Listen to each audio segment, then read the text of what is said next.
Welcome into the Skinny Podcast. It's the weekly potpourri edition. I'm Richard Skinner, Local12.com digital sports columnist and editor with Rick Broering. Each and every week we talk about sports of local interest, maybe a national topic or two, and my favorite segment of the podcast where you can go to the Xverse and hit up the hashtag AskSkinnyAnything, where you ask a question, I give you the answer. It does not have to be sports related. We would prefer if it's not, but it certainly can be, and we will answer it. As always, this is presented by Blake, the attorney Maislin. Rick, NFL week 1 is upon us. We got a college football week under our belt and questions abound for just about everybody locally. So let's get right to it. Yeah, let's start it off with the Bengals. Week 1, they'll play the Patriots this week. Jamar Chase drama is still out there. Yesterday was a big day on Wednesday. He dressed for practice on Wednesday and was listed as limited on the participation report. You guys talked to Joe Burrow. He said it was good to have him back. He said that he's ready to go. He also didn't commit to the idea that Jamar would definitely be playing on Sunday when the game kicked off. So, Skinny, what can we read into all of this? Jamar showing up, the fact that he was listed as limited in the participation report, and the comments you heard from Zach Taylor and Joe Burrow. Yeah, I think one of two things, that maybe they're getting closer to a deal, and he wants to show good faith by being there on that Wednesday practice, which is an important practice, the first practice of most NFL weeks, first practice if you're playing a Sunday game. So I think that was important to him. And I think the other part of this too, Rick, is I think even if they're not close, and maybe the gap gets closer this weekend, that he wants to be ready to play if indeed something happens.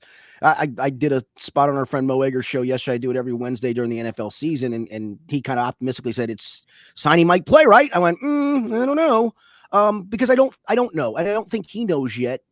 If there's no deal done, he still has to pull the trigger on that decision, and I don't know where he lands with that yet. I think all yesterday was I don't want to fall behind in game week. I want to show good faith and show up.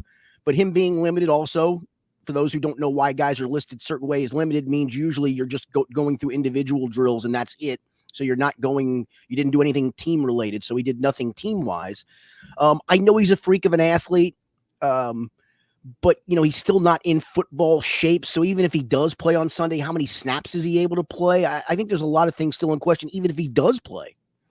So a lot of people have been talking about this Thursday night football. There's, two big names playing. The Bengals did this last year with Joe Burrow's contract where they announced it right before the first game of the NFL season, Thursday night football. Do you think there's anything to that the Bengals have been holding back this deal with Jamar Chase because they want to release it and steal some of the national headlines away from the first game of the season? No, I think that would be complete coincidence because the sides have not been all that close. It's supposedly the gap is closing. So if you were holding on to this, you would have already had basically a deal in place. I think the other part too is if you already had a deal in place, you want him to practice in full yesterday and not just show up and go through the motions. And so, yeah, I've heard that narrative for a while. Could it happen? Sure, it could happen. But are you going to really waste the only 2 practices you have in a week just to upstage the Chiefs on Thursday night football? The difference for Joe Burrow last year was Joe Burrow was dealing with a calf injury, for goodness sake. So, I don't think that was pre-planned. Maybe it was. And if it was, good for them. They stole a little bit of thunder for 20 seconds. And then everybody went, oh, great. It's the Lions and Chiefs. Let's get back to watching football. Right. Assuming he is back and playing, let's say he plays Sunday at 1:00 and he's back with the team again. I realize you're saying we don't know if that's the case, but let's assume it is. Yep. How limited do you think he might be? I know it's who knows at this point, but that's got to be a part of the conversation for Sunday's game. Yeah, I wouldn't think it certainly wouldn't be 100% of the offensive snaps. Maybe some key third downs, red zone, maybe a series here or there. The hope would be if you limit him to those big situations that, by the time the second half rolls around, it's 24-3 and you really don't even have to lean into him at all. And I think that's the best case scenario, but it won't be 100% of the snaps. It probably won't even be 50% of the snaps. I would think it would be really limited special situations to ramp him up. Is there anything else to add to the Jamar Chase drama that's been going on the last month plus? I'm just fascinated to see what he does do if they don't come to a deal. And I want to see if they do come to a deal, obviously where that money lands. Does it land in Justin Jefferson territory? Does it land in CeeDee Lamb territory? Is it below both of those guys? Is it 32 mil per year average? Is it 34 mil per year? I mean, that's the other part that's fascinating because the Bengals obviously have their number and it's not in the Justin Jefferson, or excuse me, it's not in the Jamar Chase ballpark It wasn't from the beginning. And so they've come off their number, whatever that number was. It's just a matter of how close the two sides move off their numbers. And I'll be frank, the Bengals don't move very often, Rick. Go ask Carson Palmer how they move. Go ask Andrew Whitworth how they move. Go ask Jesse Bates how they moved. And you can argue in all three cases they were wrong to not move maybe, but they don't move very much. Yeah. All right. Well, the Bengals will take on the Patriots at 1 p.m. on Sunday, the season opener at Paycor Stadium. New Patriots head coach Gerard Mayo announced this week that he's starting veteran quarterback Jacoby Brissett over rookie first-round pick Drake May. Skinny, let's start there. Would you rather face Jacoby Brissett or Drake May? I'd rather face Drake May, but I understand why they're not playing him. I mean, that is a bad football team with a bad offensive line. And the last thing you want to do if you're New England is get your rookie quarterback beat up. I mean, I know a lot of teams want to throw that rookie in right away. Joe Burrow got thrown in.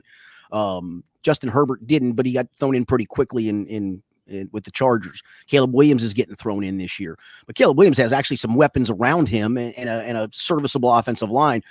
Drake May does not. And so would I rather face the rookie? Absolutely. And I think that would be 99% of the time, no matter how good that rookie might be. I don't think the Tennessee Titans are fearing facing Caleb Williams. I think there's a lot of hype on Caleb Williams. I think he's going to be great. But I think Caleb Williams is also going to look up and go, damn, these weren't the coverages I saw in training camp. These aren't the blitzes. They didn't blitz me like this in preseason games. So it's just a different animal. I'd rather face the rookie, but Jacoby Brissett is a journeyman for a reason. You mentioned Joe Burrow's rookie year. The Bengals threw him into the fire. Bad team, terrible offensive line that year. And lo and behold, he ended up blowing out his ACL. Looking back at that now, was that a positive for Joe Burrow in his career? Like getting on the field early, did it help advance his development? Or do you think given the fact that he had to recover from an ACL surgery, that it set him back? Yeah, no, I think that was probably good for him. And I think he and Justin Herbert are two of the more NFL-ready quarterbacks, it felt like, coming in the year they came in, and they've proven that. And you've seen a lot of crop of rookie quarterbacks not be able to do some of those things. So I think it's certainly each individual is different. Each individual situation is different. But Joe Burrow looked starter-ready literally from the first practice you watched him in. I mean, he really, truly did. The Patriots, Skinny, were 4-13 last year. They were tied with Carolina for the worst scoring offense in the NFL. They have the lowest estimated win total in the NFL this year at 4.5 wins. If you're a Bengals fan, we keep hearing about, even without Jamar Chase, the Bengals should be fine in this game. No one's picking anything other than the Bengals to roll in this matchup. If you're a Bengals fan hearing all this and you're the type that likes to get nervous before a game, what should you be worrying about? What is there to worry about with this Patriots matchup? Tom Brady being airlifted in to play quarterback, and then some of the offensive linemen that he played, but bringing Joe Thuney back from Kansas City. I mean, they have to have Randy Moss in his prime years being morphed back onto this team. That is the point. I mean, listen, you don't need Jamar Chase to beat the New England. If you lose to New England without Jamar Chase, you have bigger problems than not having Jamar Chase. I will promise you that. If Ramondre Stevenson goes for 220 yards on this defense, you are in big time trouble. And I don't think this team is. I think that will they be a ton better against the run this year? Probably not, but I think they'll be better enough. And I think the pass rush will be better. I think the defense will get back to about middle of the pack. And with this offense, that's good enough to me. This is a bad New England team. You lose to them, you got real problems in 2024, man.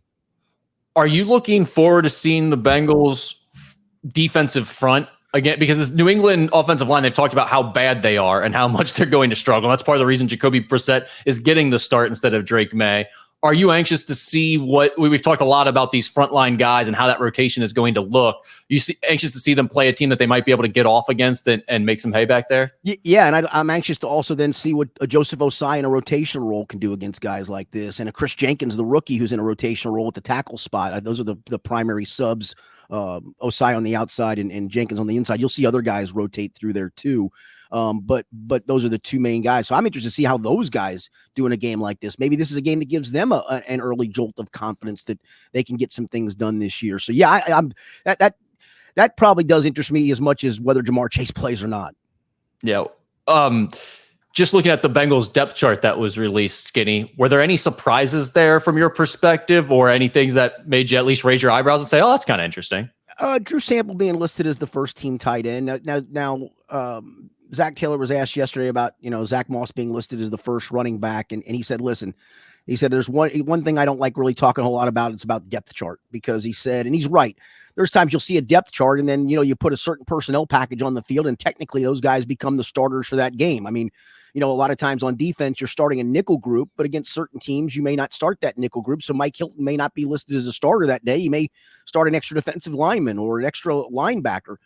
In this case, I think this is mostly an homage to Drew Sample being a veteran and putting him there. When all push comes to shove, I think Mike Gesicki gets the majority of snaps at tight end. He's obviously more of a receiver type, and Drew may take the first snap for all I know. So technically he is the starter. It's also, those are the guys that run out of the tunnel when they get introduced as well. So there's something to that. I think that's probably, if you're a coach, you'd like to pat the veteran on the back that you trust a lot, probably more than fans do. They've made that clear with Drew Sample. And that way he technically is officially listed as a starter, but he may not take the first snap for all I know. All right, Skinny. Bengals, NFL league wide. It's week 1. Any other thoughts, any other topics you wanted to get to here on the Bengals or football side of things? It is interesting. So all of us make our predictions that cover the team, and we see national predictions and whatnot. In the AFC, there have been so many different scenarios of picking AFC champions and Super Bowl winners. It's hard for me to go against Kansas City, but I can clearly make a case for the Bengals. I can clearly make a case for Baltimore. I can make a case for Buffalo. People are making cases for the Jets. I could make a case for Miami. And I think in the NFC, I mean, you've got 3 or 4, the Detroit and the Packers. There's a lot of argument which one is the best team in that division. In the West, you got the 49ers, I think, are the best team. In the East, Philly and Dallas. But you can make a real case. Funny part is, when push came to shove, I've got the rematch of last year's Super Bowl with San Francisco beating Kansas City this time. But I get that you can make a case for a lot of teams. And I don't know how closely you've looked at week 1, Rick, as far as lines and matchups and whatnot. There are a lot of tight lines this week, and there's a lot of really interesting matchups. It's a tough week for betting. It's going to be a great week for watching and being entertained. But if you're trying to make some money and win some bets, it's tough to find a lot of advantages or a lot of lines that look favorable out there. Yeah, I'm in a bunch of different leagues, some that you use the spread in and some that you just pick games on confidence points. And I found myself picking almost every home team to win. And guess what? I know deep down in my heart that doesn't happen. That's not going to happen. Yeah, that's not the NFL. For me to go the other way on a lot of those games. I get it. I was looking at the same thing last night when I was getting ready for this podcast. So I'm looking for look, the first week of college football, which we're about to talk about here in a second, was excellent. I'm hoping we get the same thing out of the NFL. Just some quality football games to watch throughout the day on Sunday. Yeah, I will tell you, I'm not getting Peacock. We actually might have it. I don't know. We have so many weird services I don't pay attention to, but I'm not caving. I'll listen to that game on radio if we don't have Peacock. I will. Well, you do the same thing I do when there's a game on a new streaming service. You flip through it, can't find it, Google it or find online that it's on some service that you didn't know you needed. So then you yell out to your wife and go, "Do we have such and such?" And then she goes, "Yeah, I signed up for that a year ago." And then you use your login. And we probably do have Peacock for all I know. I honestly don't know the answer to that. That's how it is every time. I'm always like, "Oh, we don't have such and such." And then my wife tells me or log in for it, and we do, because there was one reality TV show on there a year ago that she watched. So if I remember rightly, the Kentucky football opener last season's opener, I'm 99% sure was on ESPN Plus, and I swore we didn't have it. And all of a sudden, she comes in the room, goes click, click, click, click. Here's the game. I'm like, oh yeah, okay, so we do have it. Great. To your point, that's right. Exactly. I think that's how it basically works in most married households now. Is the wife controls the streaming accounts, which means we're all paying for like $350 worth of streaming services, probably. That I watch none of. We watch an occasional show, and I don't know where she finds the show, and we'll binge that show for a while. But I don't pay, literally, if it's not a sporting event on my TV or one of the Law and Order series reruns, I just don't watch. Yeah, just know that show you watched 2 years ago and haven't watched anything on that streaming platform since, it's been costing you $15.99 a month for 3 years now. That's exactly right. Yeah. It's crazy. They used to have the service where you take all these different channels, you put it into one giant bundle. What the hell do they call it? Oh, cable. Yes, cable. Cable, that's it. That stuff was great, wasn't it? I still have it. I still believe in it. They tried to rebuild it with the sports packages this year. Now they're getting sued for that. They're in court trying to figure it all out. That didn't work so good. All right, let's go on to college football. Start with the Cincinnati Bearcats. They beat Towson 38-20 in week 1. Brendan Sorsby, their new quarterback, threw for 383 yards and 2 touchdowns while also rushing for 2 TDs. The negative was they also allowed Towson to pile up 194 yards rushing at 5.2 yards per carry and gave up some explosive plays in the first half that kept the game much closer than it otherwise should have been. Skinny, what was your first impression of Scott Satterfield's 2024 UC team? Yeah, they left some points on the board. I a little disappointed with the point total of 38, but I thought the offense was efficient. I think you could see Sorsby is a clearly better answer than Emory Jones from a passing perspective, and I do think they'll have, both Pryor and Corey Kiner I think we'll both have good seasons running the football. I think this team will be able to run it. So I'm not alarmed they only scored 38 on Towson. I truly think the way they played it probably should have been in the 50s.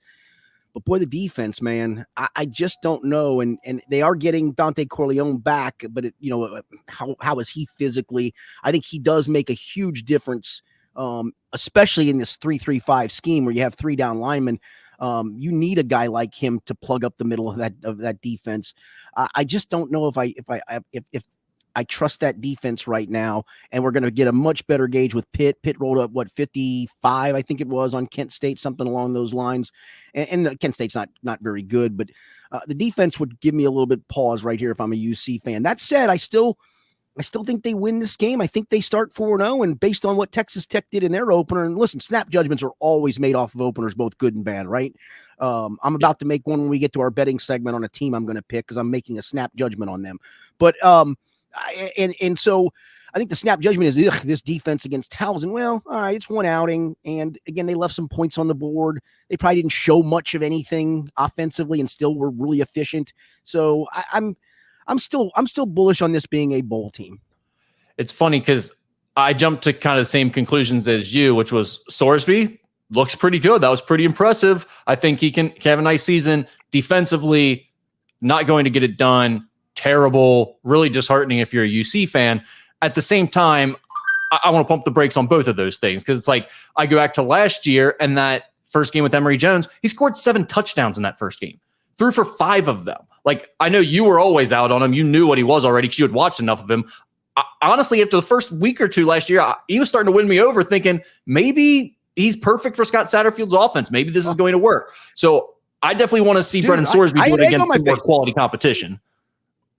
Yeah, and I agree with that. But yeah, listen, hey, I had egg on my face last year after that opener with Emory Jones, and I'll admit to it. But then it kind of played its way out the way I thought, and I think Sorsby will too. I think Sorsby's he's an upgrade, and that's what they needed. Yeah, and then same thing with the defense. It's like that was terrible last week, but it is week 1, and you don't have Dante Corleone out there on the defensive front. With him back in the picture, I don't know if it cleans up all the big plays that they gave up in the first half of that game, but it definitely helps against the run. There's no way to deny that he makes a major difference against the run, and that's where they really got carved up.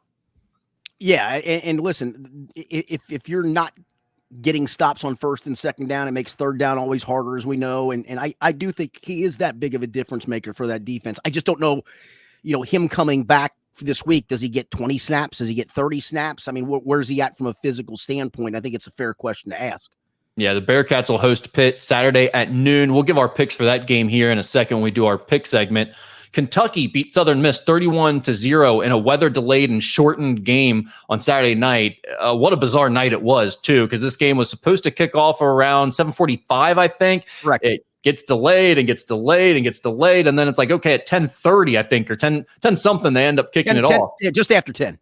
Okay, just after 10, they end up kicking it off, and then kind of a strange first half. Kentucky gets up big, 31-0. They go to halftime, weather delay again, and then they end up just calling the game there and deciding Kentucky won. So, Skinny, what did you think of Brock Vandegrift and the way Kentucky was using him? Because I thought that's what stood out to me most in the first half. Yeah, I thought he looked really poised in the pocket. I thought he found ways to buy time, just sidestepping guys at times. He obviously scrambled a handful of times. I think he ended up with 35 yards on 5 carries, and I think all of those were on scrambles. I don't think they had any design runs for him. I loved the pace of the offense. That was the big complaint the last few seasons of, gosh, they play so slow. They don't play with any pace. I thought they played with great pace. Now, that could change, when they get an SEC play this week against South Carolina. It may change certainly when they want to shorten a game against Georgia, but I love the pace. I love the use of the wide receivers on jet sweeps. A lot of sweeps. Yeah, and I think they're trying to get Berrien Brown as many touches in as many ways as they can, just because he's such a big play threat, and that's a smart thing in my opinion to do. I would have liked to have seen that third quarter play itself out and see the offense put together a couple of more drives before they subbed out. That didn't happen because the game was obviously called. But I thought the defense was outstanding. They had one drive, and that was about it. Everything else was 3 and outs, and they ended up coming up with a couple of takeaways. And listen, I fully will admit to you, Southern Miss is terrible. But I think this defense has a chance to be really, really good. Yeah, I mean, we already knew that coming in, and they looked fantastic in this game. 2 interceptions. I mean, the one, Vandegrift makes the mistake, gives the ball away, and the defense picks him right up and gets it right back for him. You got to love that as a quarterback. Vandegrift was 12 of 18 for 169 yards with 3 touchdowns, the 1 interception, 5 carries for 35 yards, like you mentioned. I felt like, I know it's only 5 carries, and like you said, it wasn't a bunch of designed runs. I'm a little concerned about the amount of big hits this guy's taking, though. I mean, he's out there running around and just like taking absolute bombs from linebackers. It's fine when it's Southern Miss. Yeah. I don't know how that looks when it's Georgia. And you're also getting sacked as well. In addition to that, like, you can't have your quarterback taking 10, 12 hits in the first half against Georgia, Yeah. 2 words that should have been on the whiteboard in the quarterback room when they met the very next time. And it would be a message for Brock Vandegrift. 2 words: get down. I mean, seriously, you don't need to be running over people. They do have a backup quarterback, Gavin Wimsatt, who's a pretty big kid. I would expect, though, that you'll see him in some run package situations. I don't know if it'll be, goal line, 3rd and 1s, whatever, but I do think you'll see him. He's almost 230 pounds. He was a 2-year starter at Rutgers, was not a great passer, but started a bunch of games for Rutgers. I think they went to a bowl game last year with him as the starting quarterback. So I think you'll see some of him, and I'm guessing we would have seen some of him on Saturday night at some point. I would have liked to have seen what that looked like. And unfortunately, that's the unfortunate part of Saturday, was not getting maybe some backup guys, the reps you were looking to get, just to get their feet wet and see what you got in some of those dudes. Yeah, he should stay ready, because Brock is likely going to be dinged up at some point this season with those if he keeps taking hits like that. But also, I mean, just the way they're using that offense, it seems like these sweeps and the quarterback is going to be running some. I know we didn't see a lot of those plays yet, but it definitely seems like that's a part of this offense, is having an athletic quarterback there that can make some plays with his legs. The Wildcats will host South Carolina Saturday afternoon at 3:30. Ohio State beat Akron 52-6. They missed the cover by a half a point, Skinny, and they missed the over by a half a point, I believe. That's why you always should buy those halves, people. Always I did pay the extra juice for the half. I paid dearly for both. What a freaking line by Vegas. Just absolutely nailed the 48.5. The whole story of this game was the duo of Will Howard and freshman wide receiver Jeremiah Smith. Howard was 17 for 28 for 228 yards and 3 TDs. Smith had 6 catches, 92 yards, and 2 touchdowns. The first Ohio State freshman to catch 2 touchdowns since 1996. And at first that seems crazy because of all the talented receivers they've had. But then you realize freshmen don't start at Ohio State, by the way, in a debut, I should add, not just for the whole season. Yeah. But freshmen don't start and have huge games in their debut at wide receiver, because there's usually an absolute loaded stud group right in front of him, as is the case for Jeremiah Smith, but he's just that good. Skinny, it almost feels like they lost Marvin Harrison Jr. and remained equally as good, or maybe even got better somehow. Yeah. You and I talked about this a couple of days ago, and I mean this. You don't have one and dones in college football, and there's a lot of reasons for that. I mean, freshmen are barely physically ready to play in college football, let alone after a year go to the NFL. But this dude looks like he could step out and play in an NFL field tomorrow. I mean, he just looks the part. And to Will Howard, he did get off to a slow start, but I think there's maybe mitigating factors for that, nerves, whatever. You're in your first game with a big, with this program with national title hopes, and just getting your feet wet. I thought once he settled in, I thought he played pretty well too. I think for this game, I don't even know if there's any red flags other than the slow start, maybe. And I think some of that's sometimes the way a college football season begins for teams. Yeah, I mean, in any college football game, how often do we see, the Big Ten MAC game, and it starts off, you get in the second quarter and no one scored yet, and you're like, what the heck? I've got a 35-point spread I'm betting on in this game. By the third quarter, it's 45-0 or something. So that's pretty typical. But I did think this Jeremiah Smith, the idea that he's going to be playing college football for 3 straight seasons right now is like, what are our defenses going to do with him? Because they have no answer for him already. No, you're right. I mean, he is that good. He is just that good. Yeah.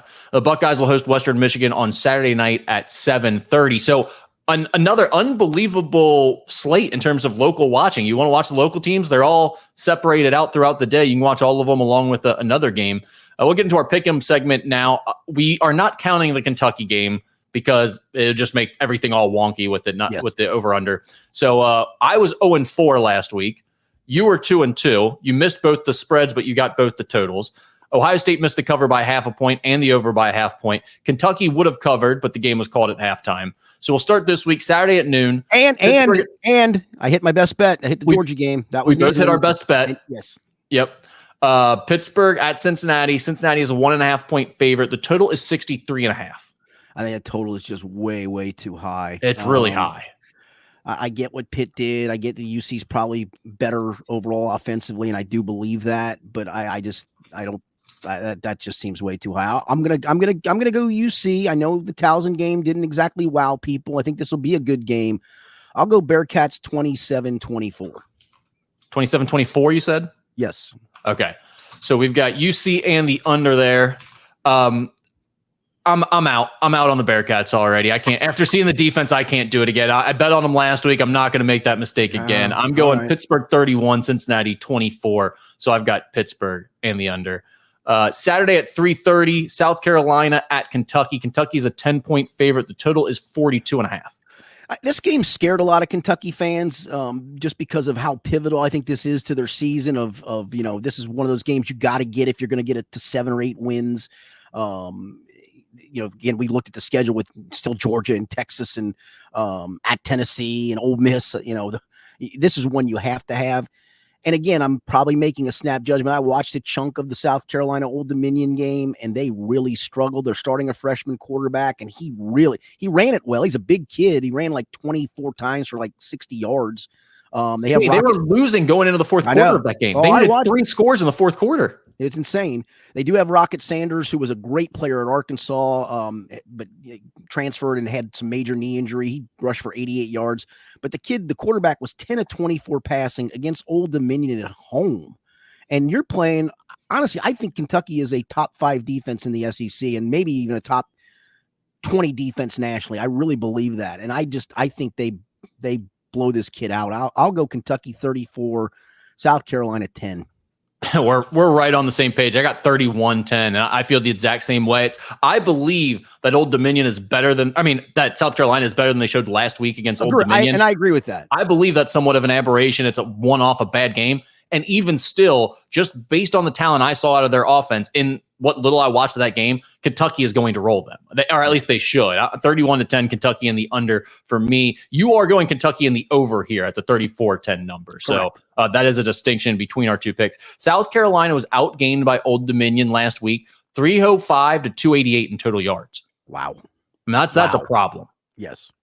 All right, let's go to Saturday at 7:30. We've got Western Michigan at Ohio State. The Buckeyes are a 38-point favorite. The total is 54.5. All right, so I'm going to go with this again. I'm going to go Ohio State 52, Western Michigan nothing. So Ohio State in the under. I'm going with the under with this thing. All right, 52-0. OSU in the under for you.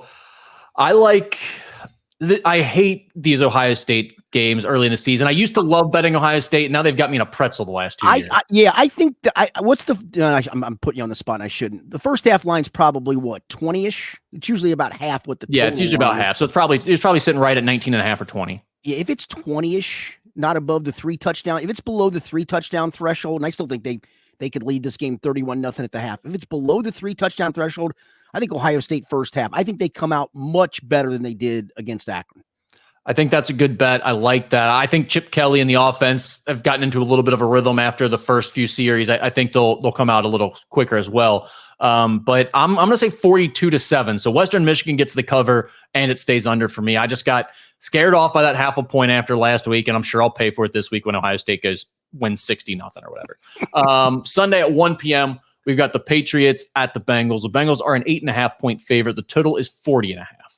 Yeah, I just don't see New England being able to score much, even against the defense. It was ranked 31st in the NFL last year. Same. I think it's a better defense because the safeties are better, all those things. And I think that's going to be such a trickle-down effect that this defense will get back to the middle of the pack. I'll go Bengals 30-10. I just think that I do think New England can hang around a bit because they have at least some parts on defense that they can play. But I just think that New England's not going to sustain enough drives. The Bengals are going to get good enough field position for, some short fields, and hence I'll go with the third. I'll go 30-10. 30-10. So you've got the Bengals and just under by half a point at 40. The total is 40.5 for this one.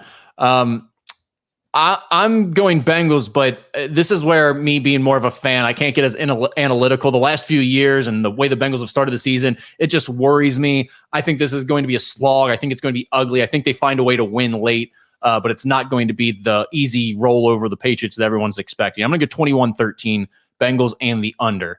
So that brings us to our favorite bet of the week. Skinny, what do you got? All right, so I told you you shouldn't make snap judgments off of week one, good or bad. But I'm going to. I'm going to. Listen, Iowa defensively is going to be good once again, but I actually think their offense is decent for a change. I like some of the. I watched a little bit of their game. I get that they played Illinois State and FCS school, and it did take them a while to get their offense rolling. I was watching another game. Might have been Ohio State, and I kept seeing 3-0 Iowa. And I'm like, here we go again. And then I saw 10-0, and then I flipped over for a bit, and I saw some explosive plays. He actually had a handful of explosive plays. And they're only laying 3 to Iowa State, and I'm not overly sold on Iowa State. It's in Iowa. It's at Iowa. It's a home game for the Hawkeyes. I'm going them laying the 3. I think they win that game by double digits. All right, so Iowa -3 at Iowa State, I believe. That's at Iowa State, right? No, I think it's at Iowa. At Iowa, okay. Yeah. So -3 at home. So it's funny. I actually took Iowa with Georgia last week over Clemson in a reverse teaser line. I teased their lines up another 6 points and made them bigger, and they both covered. So that was a big hit for me. Even still, I don't think Iowa's offense is better. I think they were playing an FCS school that no one was paying attention to in Illinois State, and they were just like, Iowa stinks. Everyone wants to bet their unders and them not to cover, so we'll just make the line 20.5. But it should have never been that. I still think Iowa will struggle to score when they play real competition. You know what the total in that game is, Rick? 28. No, it's 35. Remember last year they had some high 20 totals. Yes, it wouldn't have surprised me. All right, so here's we're going to get a little weird here. We're going to go an actual teaser this time. Bengals -2.5 over New England. Tennessee Volunteers -2.5 over North Carolina State. I think this quarterback for Tennessee is the real freaking deal. I think that offense is explosive, and NC State, in my opinion, looked terrible last week. I think it's a little rich at over a touchdown, but you take that thing under 3 points down to 2.5, and I love Tennessee. And that's neutral, right? I think. Is that Charlotte? I believe that's right, yeah. Yeah, so it's not at NC State. I think it is in North Carolina, but it's not at NC State. So one of the Bengals media relations interns is a Tennessee grad, and she went to the game this past Saturday. I said, I watched a couple plays on SEC Network. I said, your new quarterback looks good. She goes, I think he's great. And she started she was really excited by it. She goes, I think he's really good. I'm like, he looked good. Skinny, I think he's an improvement over Milton last year. That's crazy. Honestly, they had a great year last year, and people were expecting a drop off. I don't know if the rest of the team is as good as they were last year, but at the quarterback position, I think they made an upgrade. And I'll tell you, I think Josh Heupel's a great offensive coach. I do too. He's great. He's fun to watch, and you give him a talent like this kid's an NFL prospect, legitimately, more so than Milton was. I think they've really got something back there. So I'm anxious to watch them this week against North Carolina State. Any other betting college football thoughts before we do Ask anything? No, but I will say this. So our friend Jay Morrison, who covers the Bengals for Pro Football Network, we're all in a bunch of crazy leagues, right, for different things. So he's in actually a college football survivor pool. He said there were 141 entries, something like that. 86 are already out because you know who the 86 took? Florida State to beat Boston College. But why? Why would you do that, though? I don't know. I don't know. Wasn't that one of the games that was out of the country, too? No, that was back here. They played the open that was round. week 0. That was week 0. Yeah. They played out of the country in Dublin against Georgia Tech. Yeah. DJ Ungabungabale he's just horrifyingly bad. He's not good. I mean, but that's the weird thing. Why did we do this again this year when we already knew he wasn't? He's okay. He can get you by as a starting quarterback at the high major level. But why did we do this where we hyped him up like he was going to be the leader of an elite offense or something? It wasn't going to happen. That's a great. Do you know that he actually played a high school game in Nippert Stadium? No. Who did he play for? Was it Don Bosco? So he played California. For Gamble's deal? Yeah, in the crosstown showdown one year. Yeah. That makes sense. He was a backup. He didn't start. I think he was only a freshman, but he was on the roster, and he might have gotten a snap or two. You've done PA for on like all of those, at least that I've been to. Who was the best player you ever saw in one of Gamble's Skyline Showdowns? I'll get his name wrong. The kid that went to Ohio State from Middletown was a quarterback at Middletown. Jalen Marshall, right? Jalen Marshall. Thank you. Whatever. He played against, I think it was X, and kept him in the game single-handedly. It was one of the most. He would just drop back. It was like you're playing backyard football with the best kid in 27 different neighborhoods, and nobody could tackle the guy. I believe I saw Duron Carter, Chris Carter's kid. Yeah. I think maybe Stephon Diggs one year might have played. Stephon Diggs. I don't remember him as a player, but he did play Our Lady of Good Counsel. Yeah, so I saw those two. I covered those two in it. And then the other one that I would say was actually more impressive that I saw that didn't have quite the career as those guys. Braxton Miller was unbelievable when I saw him in those things. Yeah, he I think it was his freshman year he actually played his first game. And they played up at Old Galbraith Field, if I'm not mistaken. I think I covered that one. It was either there or X. It was one of the two. I can't remember which. I think Galbraith. He put on a show. Yeah, I'm pretty sure that's the one I covered that I'm remembering. And yeah, he was fun to watch in high school if you got the opportunity. All right, ask Skinny anything. What's your favorite term for saying someone looks strong? Like jacked, buff, swole being examples. I like jacked. Jacked or ripped. I don't know why ripped pops in my head, but if I see a guy like he's jacked. Yeah, jacked would be the one that pops in my head. Yeah. Buff, buff's an old term. Yeah. I kind of like cut. Cut's good. I'll use cut on occasion. I saw someone say on my message board the other day that Dalen Swain is roped. Roped. I don't know if that is that like for a wiry, strong guy, maybe? I don't know. Roped isn't one I'm familiar with, but I kind of like it. Yeah, none of the terms apply to me, mind you. But we don't hear these very often. Yeah, but I don't look in the mirror and go, cut, bro. No, it's just it ain't that. So I was actually asking somebody else about this just because I thought it was a funny question. And the first word out of their mouth was stacked. And I was like, I thought that was like what you said about a woman who was attractive, not a strong person. Yeah, she's stacked. That was a term. That is. Yeah, but I never said that about someone who was strong. Yeah. Like they're stacked. No, that running back is stacked. Ripped is good. Cut is good. I like Brick Blankhouse. That's a good one. Yeah, that was always one from back in my day. Yeah. At the tender age of 54, I could be enticed possibly to wear light blue Earl Campbell Oiler jersey. But seriously, at what age should adults stop wearing replica jerseys of favorite teams or players? 18, 21? We got this question last year. This is a popular question. Every year people want to know what we think about if they're allowed to wear jerseys or not. I think once you get to legal drinking age, I think that's when you're considered an adult. I guess when you can legally vote, you should probably be considered an adult then too. I'll give you through your college years. I get it. You want to maybe represent your college team with a jersey and yeah, if you still have a pro team, but yeah, I think after that, I honestly, I've never understood it. You do to each his own. If that's you, you do you. I've just never understood it. And again, to each his own.